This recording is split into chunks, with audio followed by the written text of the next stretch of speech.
Hi everyone, thank you for joining us here today on Facebook Live. I'm so excited to be here with Yance Ford, the director of Strong Island. My name is Nick Adams. I am the director of trans media and representation here at GLAAD. My job is to work with the media to help them do a better job of telling transgender stories and to amplify stories that transgender people tell about themselves, which is why I'm so excited to be with you here today. For those of you who don't know, Yance's documentary Strong Island, which is available on Netflix, is nominated for an Oscar this year. Yance is the first out transgender director to receive an Oscar nomination, and we're so genuinely happy for you. Thank you so much for being here. Thank you. For those of you who haven't seen it on Netflix yet, you can watch it now. And can you tell them a little bit about what the documentary is about? Sure, of course. Strong Island, very simply, looks at the murder of my older brother, William, in 1992. And it does two things. It looks at the way that race and assumptions about fear influenced the investigation into his death, and it looks at the way that his death affected my family. I have seen the film, and what I really love about the film is that it's a very personal story about your family, and it's not an issue documentary. It doesn't sort of set out to like, let's talk about certain issues and things that affect Black people in America today, and yet because of the story of your family, it covers so many things. The Black migration from the South to the city, experiencing a new kind of racism in the city with redlining, the systemic racism inherent in the justice system, and how an all-white grand jury failed to indict anyone for your brother's murder. All of these things are in this very personal story about your family and your brother's death. How intentional was that? Or did it just kind of flow naturally out of you and your family talking about your story? Yeah, you know, it wasn't really something that we had to try to do. And it's one of those things about, you know, sort of occupying the space where, you know, intersectionality is actually just sort of a natural state of being. You know, so, you know, when we interviewed, you know, everyone in the film, they just sort of sat and talked to me about their experiences. And their experiences from, you know, like my mother talking about, you know, dealing with the Jim Crow South, to, you know, my brother's friend, Harvey, who met him at Howard, to the friend, Kevin, who was with him the night that he was shot.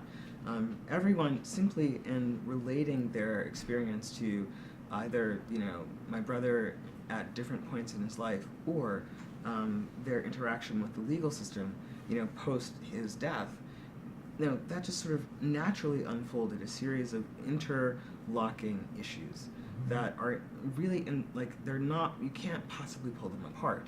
And that's one of the things that I think makes Strong Island really universal. Because you look at the sort of the foundation of the film is built on the story of one family. And then what happens, you know, the film starts with the beginning of my family, which is when my parents met.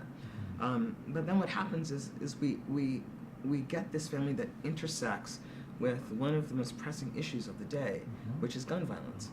And in that intersection, we are then able to go even further into issues that are really part, you know, of the fabric of, you know, what's pulling in our society today. And it's a particularly American story, I think, in many ways, and yet I know that you've traveled with this film around the world, to Berlin, South Africa. I saw an interview you did there. Yeah. What's the reaction been like as you've taken this personal story of your family, which shines such a spotlight on so much of the racism and issues that we have in the United States, to various festivals and places around the world?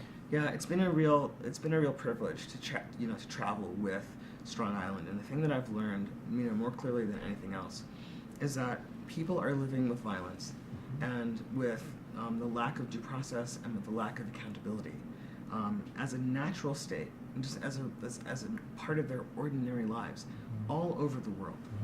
I can't tell you how many times I've had at least one person in a Q&A after every screening identify themselves as a survivor of homicide.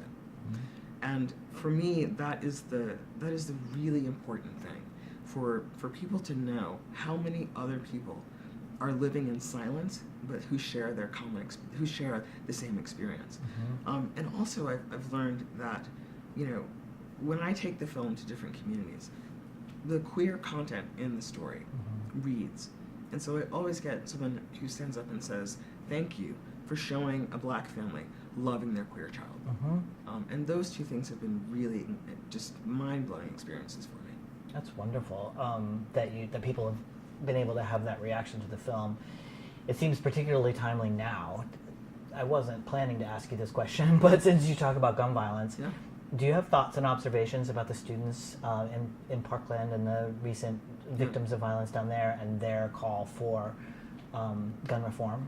Yeah, I do. You know, I was really inspired by the kids at Parkland and their bravery and standing up to politicians who have been paying lip service to the need for, you know, reform and gun control laws for so many years. The one thing that I actually talked about at the Brooklyn Academy of Music in the days right after the shooting, and that I think is also really important to, you know, say here, because I think that it's a good, you know, chance to get to those kids. You know, I think about the 17 other school shootings that happened in between, you know, January 1st and February 14th. And when I looked at that map, there were schools all over the country. And I thought to myself, you know what would happen to the issue of gun control, right? If the kids in Parkland who have the media, you know, sort of moment right now, what would happen if those kids joined in solidarity with the kids from every other high school around the country? That would be 18 schools worth of amazing kids. And if that happened, I actually think that those 18 schools multiplied then by all of the other kids and families who are living in the aftermath of gun violence, that is what will be the tectonic shift. I think that it's fantastic that there's going to be a National Day of Action around this issue, but I also think that if Parkland can join, you know, forces with the school in Mobile, Alabama, and, you know, in Philly and all these other places, I think that really would be the beginning of a larger movement that could actually achieve the things that people have been talking about for so long. Yeah, I think when I watched your film, and a significant part of the film is the ramifications on your family of your brother's death and how they dealt with the grief and the emotions of it, and you think about all the families who are victimized by gun violence and multiplied your family by all of those other experiences, and it's heartbreaking. Yeah, it's something that you never actually get over. You know, you don't get over losing a child. You learn how to live with losing a child.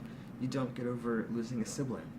You learn how to live with losing a sibling. You know, it's at a certain point, you know, the kids in high school are going to be the folks in your life who've known you the longest, right? So in a lot of ways, what we're seeing is the birth of this kind of, you know, of the things that lead to chosen families, right? When you go through something like this, the folks who you know survive this kind of thing with become family, and they're an inspiration to me, honestly.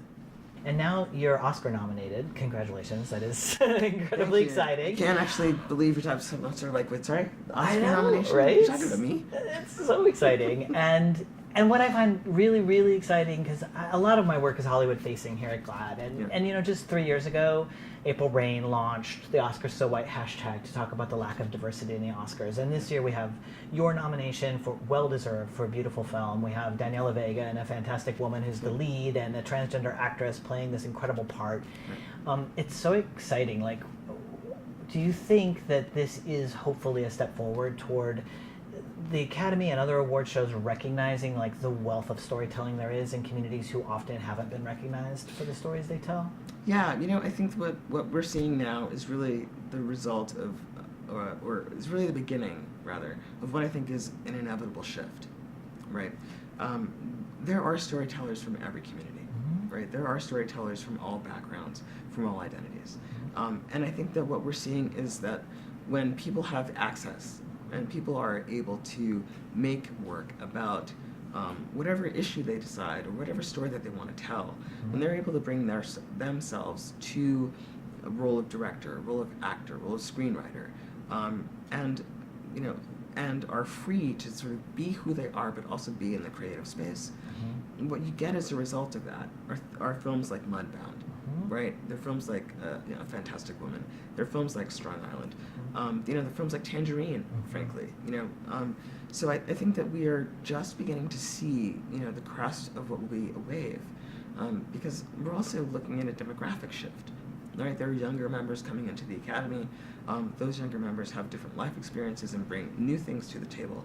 And I think that those contributions overall will help the Academy become a more inclusive place, a more reflective of our society, and hopefully will push us to redefine diversity, right? Because I think that diversity needs a much broader definition than what we currently use. So I'm really optimistic. I'm really optimistic about the future. In Strong Island, your queerness certainly comes up. You talk about going off to college and being able to find yourself for the first time, but it's not a main focus of the film. Right. But as someone so I transitioned about 20 years ago, I feel like even yet today, the visibility of trans men in the media, let alone trans men of color, is so far behind where we need it to be. I think most Americans probably don't even think transgender men exist, Exactly. So it's so just wonderful for me to see you post the film's completion, sort of talking about being a transgender man, a filmmaker who is transgender. Do you think that you might want to take your creative talents and in the future start telling more stories about the transgender experience or your own personal story as a trans man, or how trans men of color exist in this world? Yeah. I am really looking forward to a career that includes work about the transgender community, about transgender people of color, about transgender people of color intersecting with different issues, whether it's immigration or healthcare or policing or housing. I think that there employment and discrimination and protections, and I think that we sort of as a community, trans men of color specifically, but trans people in general, we are subject to violence at higher rates than any other group. HIV, rates and the things people have to do sort of survive economically. So I'm really also finely attuned to the lives of trans people in places like New York, where I live, but also outside of city centers, where the visibility of trans people is probably a little bit less, sort of like a blaring red light than in some rural communities or suburban communities. So I'm also just sort of as a storyteller interested in all of the places where trans people live, or in all of the places where trans lives sort of play out, and bringing my skills as a filmmaker to sort of elevate those stories. One of my next projects will actually look at trans women of color in the community that I live in New York City. So that's sort of already in the queue and already something that I'm working on. But I've got a lot of films to make, and absolutely the trans community will be a part of Nominee. Well, I cannot wait to see that project about Jackson Heights. That's amazing. And I really hope that this Oscar nomination gives you more opportunities and more resources to be able to tell stories about the trans community from a trans community perspective, because I think that is what we need right now more than anything else. So, and I think you're the perfect person to do it. So, awesome.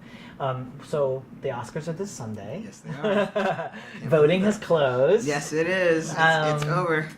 We saw the reaction that you and your partner Amanda had when the nominees were announced. She's thrilled about that video. It went kind of viral. They're very exciting. What are you looking forward to this weekend, and who's gonna go with you, and what's it look like for you? I am looking forward to just having fun. Yep. My entire team is back. They've all somehow gotten themselves to Los Angeles. I somehow managed to get tickets for them all to be in the theater. That's amazing. So my producer is here, the DP is here, our principal sound recordist, our editor, our co-producer, the entire, and all of our plus ones are here. Nice. And the entire team, when I started hearing about what people were wearing, I was like, oh my God, we all are naturally gravitating toward this palette that's incredibly complimentary. I can't believe it. And so it's going to be a great day. Being an Oscar nominee is such an honor. Being an African American Oscar nominee is such an honor. And I'm just glad that I get to share the day with the people who made the film possible. Well, everyone here at GLAAD is going to be anxiously watching, anxious for you, excited for you no matter what happens. Fingers crossed, no matter what happens. Knowing you're going to have a great time at the Governor's Ball and all the after parties. So waiting for my invites. Talk to Jeremy. We're really, really thrilled for you. And everybody should please go into Netflix right now, watch Strong Island before Sunday so that you can also cheer for Yance and all of his team who made this phenomenal film. We're so grateful for you, to you for telling the story of your family. And we can't wait to see what comes next. Thank you, Nick. Thanks for having me. Thanks for joining us today. It's a pleasure.